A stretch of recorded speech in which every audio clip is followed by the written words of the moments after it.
Halo teman-teman, pada video kali ini kita akan membahas tentang salah satu tokoh besar dalam dunia pendidikan Islam, yaitu Ibnu Sina. Namun, sebelum membahas pemikirannya, kita akan mengenal terlebih dahulu biografi beliau secara lebih mendalam. Ibnu Sina yang dikenal di dunia barat dengan nama Avicenna memiliki nama lengkap Abu Ali Al-Husain bin Abdullah bin Sina. Ia lahir pada tahun 980 Masehi di desa Abshana, dekat kota Bukhara yang saat itu merupakan bagian dari wilayah kekuasaan dinasti Samania dan sekarang termasuk Uzbekistan. Ayah Ibnu Sina adalah seorang pejabat pemerintahan yang juga memiliki perhatian besar terhadap ilmu pengetahuan. Lingkungan keluarga yang intelektual ini sangat berpengaruh terhadap perkembangan kecerdasan Ibnu Sina sejak kecil. Ia mendapatkan pendidikan awal di rumah dengan bimbingan guru-guru terbaik pada masanya. Sejak usia dini, Ibnu Sina sudah menunjukkan kecerdasan yang sangat luar biasa. Pada usia sekitar 10 tahun, ia telah berhasil menghafal Al-Quran dan menguasai berbagai ilmu dasar seperti bahasa Arab, sastra, dan ilmu agama. Tidak berhenti di situ, ia juga mempelajari logika, matematika, dan ilmu filsafat.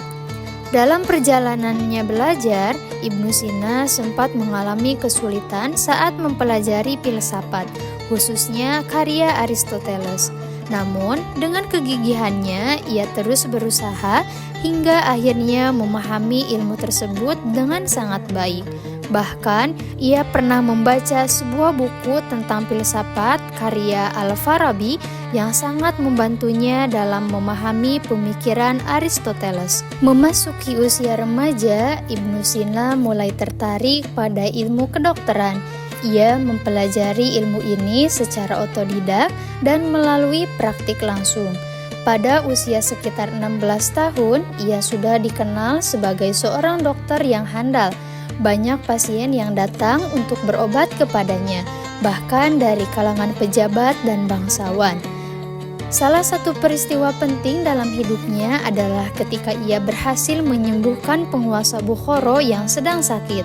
Berkat keberhasilannya tersebut, Ibnu Sina diberikan kesempatan untuk mengakses perpustakaan kerajaan yang sangat lengkap. Dan disinilah ia membaca berbagai buku dari berbagai bidang ilmu yang semakin memperluas wawasan dan keilmuannya. Sepanjang hidupnya, Ibnu Sina dikenal sebagai ilmuwan yang sangat produktif. Ia menulis lebih dari 200 karya dalam berbagai bidang, seperti filsafat, kedokteran, logika, matematika, dan pendidikan. Karya yang paling terkenal adalah Al-Qanun fi Al-Tibb atau Canon of Medicine yang menjadi rujukan utama dalam dunia kedokteran, baik di dunia Islam maupun di Eropa selama berabad-abad. Selain itu, ia juga menulis karya filsafat besar berjudul Asy-Syifa. Tidak hanya berperan sebagai ilmuwan, Ibnu Sina juga pernah terlibat dalam pemerintahan. Ia pernah menjabat sebagai dokter istana sekaligus penasihat politik di beberapa wilayah seperti Hamadan dan Isfahan. Namun, kehidupan politik yang dijalaninya tidak selalu mudah. Ia pernah mengalami konflik politik bahkan di penjara serta harus berpindah-pindah tempat. Meskipun menghadapi berbagai kesulitan, Ibnu Sina tetap menunjukkan semangat yang luar biasa dalam menuntut dan mengembangkan ilmu. Ia tetap menulis dan mengajar di berbagai kondisi, bahkan dalam keadaan sulit sekalipun. Ibnu Sina wafat pada tahun 1037 Masehi di kota Hamadan, Iran, pada usia sekitar 57 tahun. Meskipun ia telah wafat, pemikiran dan karya-karyanya terus memberikan pengaruh besar hingga saat ini, khususnya dalam dunia pendidikan, filsafat, dan ilmu pengetahuan. Dari biografi ini, kita dapat melihat bahwa Ibnu Sina adalah sosok yang sangat mencintai ilmu, memiliki ketekunan yang tinggi, serta semangat belajar yang tidak pernah padam. Setelah kita membahas biografi Ibnu Sina, sekarang kita masuk ke pemikiran beliau tentang pendidikan Islam. Yang pertama, tentang tujuan pendidikan. Menurut Ibnu Sina, pendidikan itu tidak hanya sekedar mencari ilmu, tetapi bertujuan untuk membentuk manusia yang sempurna. Artinya, manusia yang cerdas secara akal, baik akhlaknya, dan juga memiliki keterampilan dalam kehidupan sehari-hari. Kedua, tentang pengembangan potensi manusia. Ibnu Sina menekankan bahwa pendidikan harus mengembangkan seluruh potensi yang ada dalam diri manusia, yaitu jasmani, intelektual, dan juga moral. Ketiganya harus seimbang, tidak boleh hanya fokus pada kecerdasan saja, tetapi melupakan akhlak. Ketiga, tentang tahapan pendidikan. Ibnu Sina menjelaskan bahwa pendidikan harus disesuaikan dengan usia anak. Pada usia dini, anak lebih difokuskan pada pembentukan akhlak, adab, dan kebiasaan yang baik. Sedangkan ketika sudah mulai besar, barulah diarahkan pada pengembangan ilmu pengetahuan dan kemampuan berpikir. Keempat, tentang bakat dan minat. Menurut Ibnu Sina, setiap anak memiliki potensi yang berbeda-beda. Oleh karena itu, pendidikan tidak boleh disamaratakan. Guru harus mampu melihat bakat dan minat siswa agar mereka bisa berkembang secara maksimal. Kelima, tentang metode pembelajaran. Ibnu Sina menekankan bahwa pembelajaran harus dilakukan secara bertahap, tidak memaksa dan disesuaikan dengan kemampuan siswa. Selain itu, beliau juga menekankan pentingnya praktik langsung agar siswa tidak hanya paham teori, tetapi juga bisa mengaplikasikannya. Keenam, tentang peran guru. Ibnu Sina memandang bahwa guru bukan hanya sebagai pengajar, tetapi juga sebagai teladan. Guru harus memiliki akhlak yang baik, sabar, dan mampu membimbing siswa, bukan hanya menyampaikan materi. Dan yang terakhir, tentang lingkungan pendidikan. Ibnu Sina menjelaskan bahwa lingkungan juga sangat berpengaruh dalam pendidikan. Lingkungan yang baik akan membantu membentuk karakter dan perkembangan anak menjadi lebih positif. Dari pemikiran ini, kita bisa melihat bahwa konsep pendidikan Ibnu Sina sangat lengkap dan masih relevan hingga sekarang, karena tidak hanya menekankan ilmu, tetapi juga akhlak dan keseimbangan dalam kehidupan. Setelah kita memahami pemikiran pendidikan menurut Ibnu Sina, sekarang kita akan melihat bagaimana relevansinya dengan pendidikan di masa sekarang. Pertama, terkait tujuan pendidikan. Pemikiran Ibnu Sina yang menekankan pembentukan manusia secara utuh sangat relevan dengan pendidikan modern saat ini. Di masa sekarang, pendidikan tidak hanya berfokus pada nilai akademik, tetapi juga pada pembentukan karakter atau yang sering disebut dengan pendidikan karakter. Hal ini sejalan dengan konsep Ibnu Sina yang menyeimbangkan antara akal dan akhlak. Kedua, pengembangan potensi siswa. Saat ini, pendidikan sudah mulai mengarah pada pendekatan yang berpusat pada siswa. Setiap siswa dianggap memiliki potensi yang berbeda.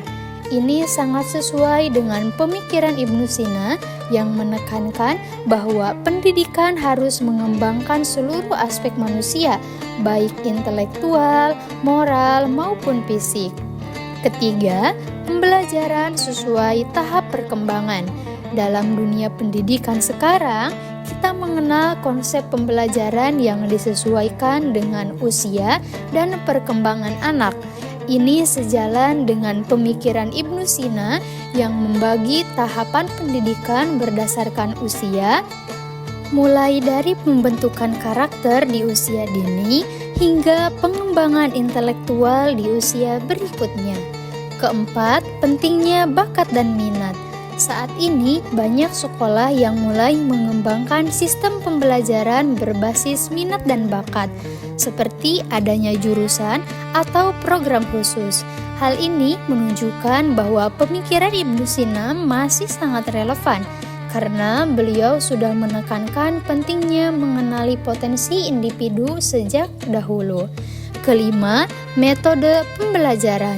Metode pembelajaran modern saat ini juga menekankan pembelajaran aktif, kreatif, dan menyenangkan. Bahkan banyak menggunakan praktik langsung atau learning by doing. Ini sesuai dengan pemikiran Ibnu Sina yang menekankan bahwa pembelajaran tidak boleh hanya teori, tetapi harus disertai praktik.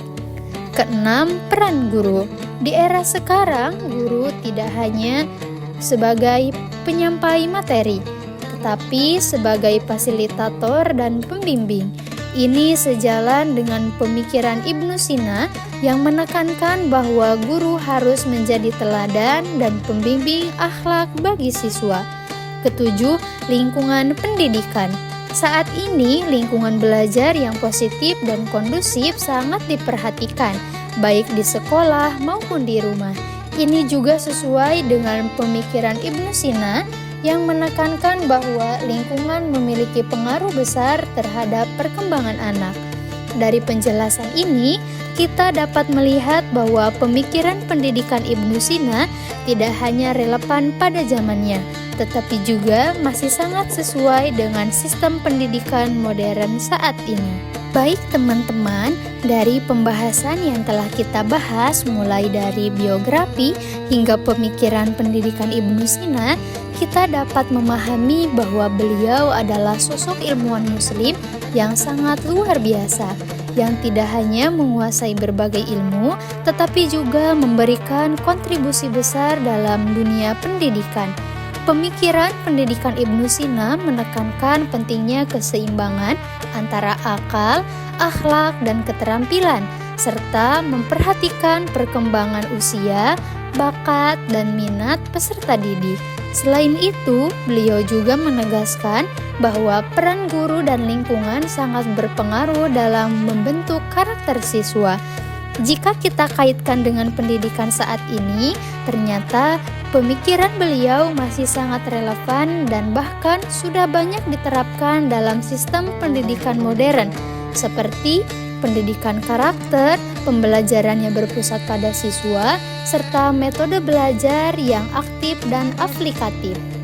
Oleh karena itu, kita sebagai generasi sekarang harus mengambil banyak pelajaran dari pemikiran Ibnu Sina, terutama dalam memahami bahwa pendidikan bukan hanya tentang kecerdasan, tetapi juga tentang membentuk kepribadian yang baik.